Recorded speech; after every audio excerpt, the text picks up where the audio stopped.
那另外我其实也跟台湾 Threads 的经理聊过，就是他其实说以全球来看，整体的用户应该是在更早的时候就有回温的迹象，因为那个时候是在大选前吧，我们有活动遇到，我就很好奇说，那我最近其实很常用，那他们怎么样？他说其实在全球都有这个现象，那台湾是特别的厉害。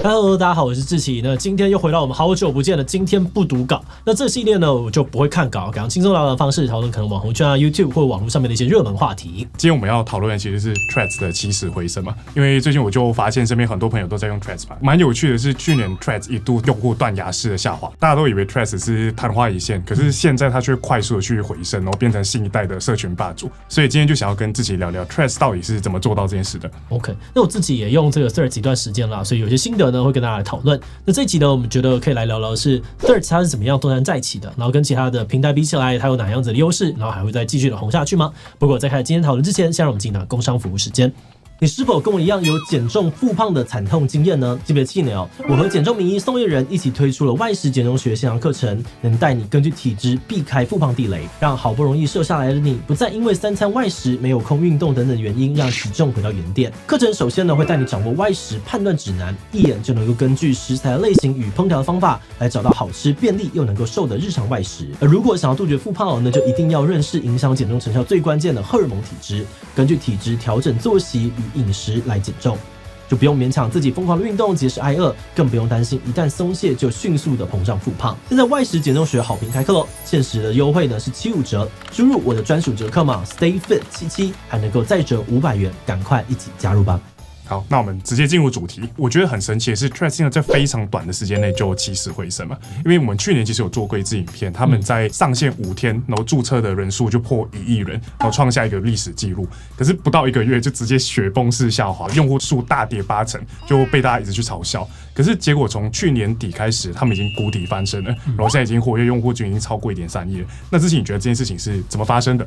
因为我没有办法观测到全世界的状况，那我就以这自己在台湾的使用者来聊的话，我觉得以台湾的状况来说，跟年初的大选热潮是有些相关性的，对。但是这个就只是原因之一啦，因为那时候台湾就是很多的话题啊，然后传播程度也很高，然后有很多的这些意见领袖也在上面就开始发表文章。对，确实 Threads 上有很多政治文出现。对，在那一阵子的时候，那另外我其实也跟台湾 Threads 的经理聊过，就是他其实说以全球来看，整体的用户应该是在更早的时候就有回温的迹象，因为那个时候是在大选前吧，我们有活动遇到，我就很好奇说，那我最近其实很常用，那他们怎么样？他说，其实在全球都有这个现象，那台湾是特别的厉害。那个时候他并没有明讲的原因，但我推测可能跟这个脸书啊，还有 IG 它的强推有关。现在看到嘛，就是上面满满的一堆版位都是给他。对，你在开始滑到一半就会出现 Threads 那边。对啊，甚至我记得应该是昨天晚上吧，我上面还出了一个新的版位，它就是直接在你一点开 IG 的时候，它最上面就直接说，现在在上面讨论什么样的热门话题，你要不要过去看一看？我会觉得这种强行的推波串文，就一定会导致它起死回生，因为它就是灌流量嘛，有点像这个感觉。我觉得这件事情对台湾特别有效的原因，也是包含了台湾的脸书跟 IG 都非常盛行。我们可以看一个报告呢，它指出，像是台湾的这个脸书的市占率呢，其实有到90%，然后在 IG 上面有50%，我觉得是非常惊人的。然后另外，我觉得之前我们有访过 Nick 嘛，Nick 他就有聊到说，像 Threads 起来的时候，全部人就是一大堆的这个有钱有很多社交货币的人移居过去。那如果这边全部都是这样子的人的时候，反而这个社群可能不会起来。他要自己去养成他自己里面的这种算是社会的结构，所以我们可以在后来的时候看到，经过了几个月的培养 ，Threads 上面的原生的网红也变得越来越多。像我自己也有很多是在上面我订阅，然后觉得这个人讲话好有趣，因为 Threads 它的格式有他自己好玩的点。例如说，我在上面可能有追踪就是很好笑的营养师啊，或者是有看到很多人他就是回文很好笑，所以我就是跟这些人开始产生不同的互动。这很多人在上面讲段子，不知道为什么，每个都是喜剧演员。我觉得这个很好玩，就是我觉得一个地方大家都想要把它讲得很好笑的时候，我觉得笑还是一个让大家想要投注时间的很关键的一个领先指标。就如果今天我喜欢一件事情，或者今天我因为一件事情感到开心，这个东西就会导致我想要投入更多的资源，所以我也因为这上面看到很多很好笑的东西，然后这些东西好像在 IG 不太好找到，然后在 Facebook 也不太好找到，所以我就决定说，哦，那在这里可以看到，我就跑过来。更常来。按之前不是说没有内内的 thread 是真的不太行？对，没有，大家都会适应的，大家会在上面适应，找到有其他的有趣的事情。好，所以像刚刚讲到，就是有些很好笑的营养师的账户啊，或者是生活的小事，然后被大家包装成段子，或者是有的时候是看到一些大家的生活上面的小苦恼的时候。对我来说，那个真实感很强烈。对，真的。对，因为在 IG 现在已经真的比较容易，就是看到大家网红化了，开始。对，就是那些照片，然后有的时候会觉得啊，这个内容看久了就是这样。我其实想要看一些更生活画面，别人发生了什么事，然后又可以知道说，哦，现在原来有一群人在讨论这样子的趋势。所以我自己就觉得这个是蛮好看的。那你现在除了 Threads 之外，你其他都还有在用吗？哦，老实说，我现在社群平台真的用的相对以前少很多，就是真的很少，因为我觉得它一直在刺激我，或者是它一直在让我处于一个比较 hype 的状态。我觉得我好像必须要有意识的避开这件事情。然后我也觉得演算法当然它有它的好处，但是它也同时一直在喂养我很多事情，然后我有点想要重新把这个主控性拿回来。所以我现在的这个闲置时间，我就是比较少在上面去使用它。我更多的闲置时间是，例如说我最近买了蛮多本电子书的，我就开始看这些电子书。我觉得，我的零碎时间原来可以看这么多书哦，这样子。你说你现在还是有在用 Threads 吗？但你用了，而且你用了1年多，这个 Threads 它跟其他的平台比起来，你觉得差异比较大的地方是什么？对我来说，最大的还是这个讨论感更强。就是我不只是看到别人的生活，我也看到别人的很多很有趣的想法，有可能有深有浅这样子。然后这个回文能够被看到的感觉，我也觉得蛮好玩的。我发现我的使用路径更不像是我因为看到了别人的某一篇发文，然后去关注，读完了之后就结束。因为我在 Facebook 或者在 IG 很常这样，我就是看了别人的一个发文之后我就停了。但在 Threads 上面，我更容易是因为一个人的回应，然后看到了这上面的整个文，所以我觉得这个互相的感觉，然后甚至是下面的人有很多比较大的动力去回复，那我觉得这个碰撞感对我来说很像是一个社群更强的碰车的游乐场吗？或者是一个思想的碰撞场。然后我会觉得，哦，我可以更理解社群大家的脉络啊、互动感，这对我来讲是很有启发的。那你开话题人不一定有完全的主导权，就有时候你回文回得很好，它也是一样会被推出去。对。然后我觉得演算法也是蛮有趣的啊，就是它是一个某种程度可能内容优先的演算法，就是在这里面呢，它有像短文版的 Shorts 好了。这个用户你看到都会是一些陌生内容为主，那我也看到很多人就说 Threads 的这个同温层的感觉好像没有那么明显哦，很多陌生人，对，你会一直看到自己社交圈外的人，或者是这些人其实可能是他追踪你很久，他在 IG 那边有追踪你，或者在哪边有追踪你，所以他的文这默默的就把它推出来给你看一下，就说这个人也有追踪你哦，你要不要看一下？我常常是觉得这个人讲了一个好有趣的事情。然后或者是他发了一个很白烂的这个照片，我就点进去，他讲有追踪我，我想说为什么IG 可能有追踪我，所以他就利用了他的这个 metadata， 他把东西给推到你前面，我就觉得蛮好玩的，可以看到更多不是原本我主动追踪的这些东西。可是听起来其实 Threads 跟推特它还是有非常多机制是很接近的。但为什么台湾人就是比较喜欢用 Threads？ 我觉得跟台湾的社群媒体的使用的典范有关。典范？我觉得因为他一开始绑定了2个台湾最主要的脸书跟 IG 嘛，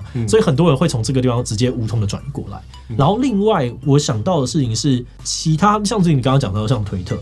我觉得一开始有些典范，或者是大家会对他的想象就是一些然后色色的东西。那这个东西的确在很多人的使用行为上面，他会有点害羞。例如说我是一个走在路上滑到一些色色的东西，我也觉得还好的人，可是一定有一大部分的人，他们觉得我今天在这边动，然后我被别人看到了，我有一个心理上面的使用压力。色情内容还是对平台是有影响的，我觉得还是会有一些影响，所以这就导致了大家可能不太敢公开的使用、公开的传播，那你使用的时间可能就受到了一定程度的限制。那这件事情就稍微影响到了，我觉得。然后我感觉上刚从 IG 啊、脸书，然后特别是他在 IG 的这个强烈的推送，所以他也带来了相当大比例的女性用户。然后我觉得这些人呢，他们在 Threads 上面可以感受到的讨论环境应该也是比较友善的。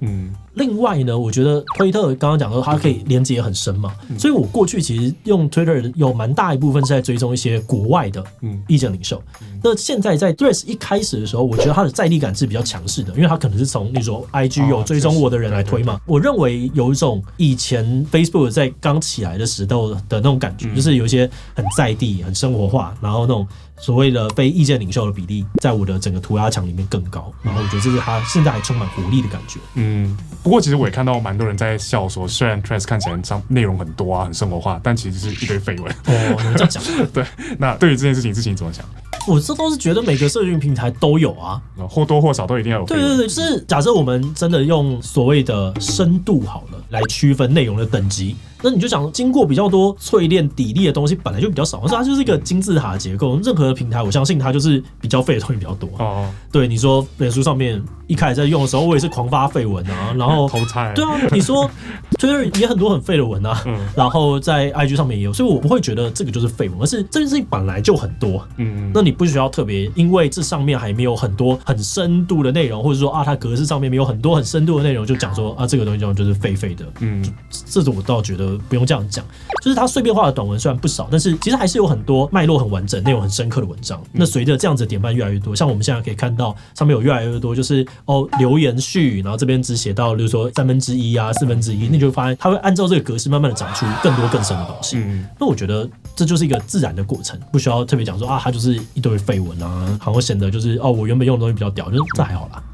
而且我觉得其实有个可以聊一下的是，为什么人都很喜欢发绯闻。我自己的体验是觉得很多人用自己在 IG 或者脸书上的经验，就觉得在 Threads 上面没有什么人去追踪，所以没有人会认识你，你发文不会被看到。所以大家就更容易去把 Threads 当成是一个树洞，就是变得比较敢讲，然后比较爱讲。我觉得我一开始也有这种感觉，就看好像很少知道讲一些小废话，没有包，然后就还是很多人追踪，而且它的传播的这个能量又很大，所以呢，我现在就是已经学乖了，就基本上呢，我不会在上面乱讲话了。对，所以我还是想提醒大家，不要用这个印象去发文，就网络上面的文就是会留下来一辈子，所以话还是不要乱说。好，那总结来看，之前你觉得这个 Threads 它有机会越来越红，变成现在年轻人主要的社交平台吗？主要我现在就是觉得在分众的时代，然后去谈论说我要一个主要，然后他没有成为主要，就是他失败了。这件事情其实是有点吊诡的。他就是有机会成为一个分众下，然后他也可以在这个分众下面活得不错。我是觉得这个机会还是很大的，所以可能是有点挑战这个问题。他不需要成为主要，就为什么他一定要成为主要？他不用成为霸主也可以活得很好。对，因为商业我们在求的东西都是足够少数。绝对多数那当然很不错，在软体上面你绝对多数你就是垄断嘛，但是现在看起来就是也不一定要追求这个东西，所以我认为就是它一定有机会，而且这个空间可能是还蛮大的，大家可以慢慢的发展。然后再第二个是也可以同时讨论一下，那它还有什么样子的问题？像是可能延续刚刚讲这个绯闻，就会有一些朋友就说好像觉得 search 机制会让人忍不住一直滑，但是呢，滑完之后心情好像变得更差，有很多那种很政治啊，或者忧郁啊，什么极端。对，有些人会很排斥这样子的内容啦。那我大概也能够同理他们的想法。但是我就会觉得说，这些事情它其实本来就都存在。那我的想法就会比较会是说，其实这样子的情绪，这样子的想法，这就是人类会有的情绪。这个东西可能是每个平台他们在成长的过程当中，会慢慢去思考说，我要怎么样去控制我的内容。对，我要怎么样让上面产生一个充满欢笑与喜乐的地方。但是这就是从很平台发展的角度，我也不觉得一个平台一定要这样子。我其实常常在自己的脸书或其他地方都发一些偶尔负面、偶尔平静，它就是一个动态的过程。所以我没有特别仇视这样子的内容吧。那你自己呢？你有看到什么觉得 Threads 上面不好的地方？我不知道是不是因为我太少用了，那个演算法还没有很习惯我。我在上面我都会觉得看到年龄层通常都偏低啊，然后就比较多一些喧哗取宠的内容。对，这是我自己相对不喜欢的地方。那我们刚刚讲的事情，它发展嘛，那我们已经讲了它内容端的事情。那另外，我觉得有一块也是他们到底要怎么样看待这样的事情？你说平台吗？对，平台。因为它今天是一个传播力这么广的东西，然后再加上一件事情是，今年是全球有超级多国家要大选的时候。传播力越大，你要对它平台要面临的指控、面临的争议其实越多。而且尤其是 Meta 之前黑历史太多了。没错，因为它就是这么大的影响，那它到底要怎么办？我觉得这个是人类史上可能前几次我们遇到这样子的事情，所以他们可能真的也不知道，那我们要怎么办？所以我们可以看到，在2月初的时候 ，Meta 就有宣布嘛，像是 IG 啊，像 Threads 啊，他们呢就是有宣布我们不会再主动的推送这些政治的内容。确实有看到蛮多人都会批评说 Threads 上面有非常多很极端的政治言论，没错。我觉得这件事情可能真的也不只是 Threads，就其实应该说到处都有，然后只是现在的这个社群上面的起始或者是机制导致它浮出来了，这个东西的争议跟讨论，我觉得是他们接下来要面对的一个很大很大的算是难题，然后另外呢，我觉得像广告制度可能也是它的难题，因为它现在上面就是没有什么广告，那如果要成功的让这个平台继续发展，第一个它就要有收入嘛，这个收入是可能它平台自己推送的广告，另外是它上面也要同时有这个广告的生意，有这些创作者在上面发表一些内容的时候，他可以得到一部分的收入，所以大家想要在这上面做，那这个呢也不太确定未来它的广告版会长怎么样。所以总体来说，我觉得除了内容端以外 ，Meta 他们自己怎么看待这个平台，然后他们的经营策略其实可能会让，例如说 Threads 更加的保守，或者是没有那么讨喜，这都是可能很快就会很突然的转向的。所以现在直接讨论或许还太早了，但不用太悲观，也不用太乐观，我们就是一起参与，一起体验看看，我觉得啦。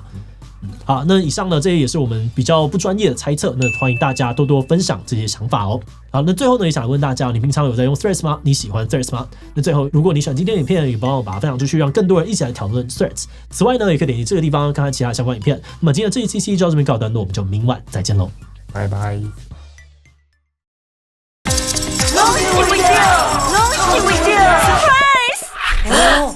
祝大家龙心大喜，新年迎新机最高值2000元，多点财神器送哈密 Point18000点，好运人人有，上网量加码送哦！走春最 lucky， 国际漫游畅享天天价，中华有心，龙心大喜，龙心为奖励，永远走在最前面。中华电信。